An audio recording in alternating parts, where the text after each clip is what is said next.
All right, after you cut your glass to your pattern, as you can see I have one here, you're going to want to grind your glass out. You can see here there's a little bit of a jagged piece of glass right there, and then this glass is also very smooth. And so what you're doing when you're grinding is you're getting rid of all those jagged edges that could cut you, and you're actually roughening up this surface, and that will help your foil adhere better. You also, if you don't want to take the time to cut out curves, or if they're smaller curves, you can just kind of do little square cuts, and then you can just grind out your curves to get everything to match your pattern better. As you can see here, I use a Griffin convertible grinder. This is just a personal choice. I like it because I sit down a lot when I grind. This grinder can be flipped around into the position that I have it to be slanted downward, so that when you are grinding your piece, you can do it sitting down, and you can still see where you're grinding.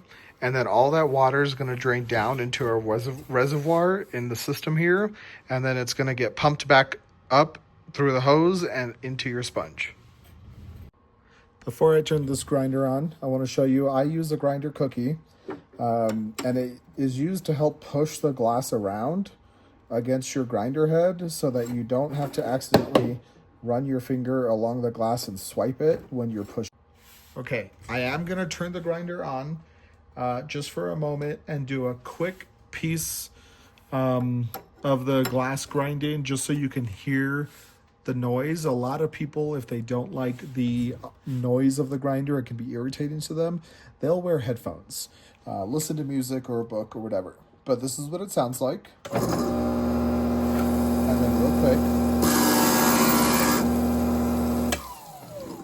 you can hear that little bit.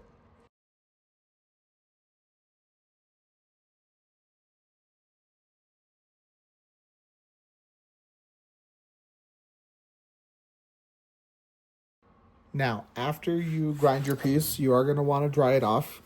I do like to, while it's wet, get this rag and really kind of pull out as much of that sludge as possible. After you do let this dry and get all your pieces ground exactly how you want, you are going to use or want to use isopropyl alcohol to clean the edges. Mainly what you're concerned about are these edges. And I will show you on this other piece here. This half is really ground down, while this one, the top half, is not ground as much. You can still see how it's smooth versus the bottom half is rough. The foil will stick really cleanly to this, but not as great to that. It's okay if you have like a small section here and there, but when you have large patches that are missing sort of that texture, you want to go back on your grinder and make sure you get everything redone. Now, I do have a 1/8 inch bit on the top of my regular grinder bit, and this lets me get smaller areas that need to be ground down. And like you can see on the pattern, sort of at the ankles, they curve in pretty deep. And I just went ahead and did soft cuts on them.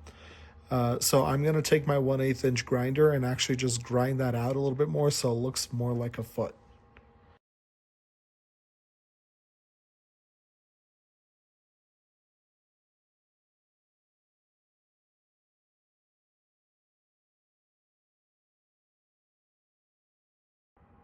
The reason why I was holding the sponge to the grinder bit was to keep the water flowing from the tube up through the sponge and onto the bit to, one, keep it cool, and two, keep the water washing the bit off so the grinder sludge wasn't building up. Now, when I am grinding a piece that's a little bit more freeform like this, that has a lot of outside edges, I'm okay with the outside edges not matching the pattern 100%. You can kind of see I cut this one a little bit off of the pattern, if you can see through. And to me, that just makes each one unique. Now, what you do want to make sure is that you're connecting lines between the glass, or if you're working on something that's going to be fitted to a larger pattern that's going into a fitted space, you really want to make sure that you're getting everything inside all the lines. But like I said, when I'm making stuff for markets and shops that are just going to go to random people, I like each one to have a little bit of unique characteristics. But what you're looking for when you're grinding is if you were to touch the glass like this, you have to keep in mind it's not going to touch. After you foil, there's going to be an ever so slightly tiny space. It's not going to be big. It's going to just be a teeny tiny bit.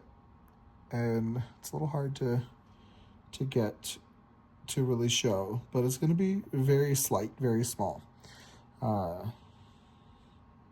That's like really hard to get to show you. So some people like using sewing pins, the real thin like sewing pins, to pin their piece to a board and put the sewing pins in between their lines to really show or give them that spacing. And they do that while they grind, but not after they foil. Because once you do foil everything, you can go ahead and touch it. We'll go over that in the video with your foiling. But yeah, once you get everything ground down, it's ready for the cleaning and foiling stage. Now, like Akon said, I see you winding and grinding all up on that glass. I don't know the rest of the song, so I'm not going to make any puns. But you are ready to go to the next stage, which is cleaning and foiling your piece. I'm sorry I didn't think of any more puns for you. Please don't hate me. I still love you.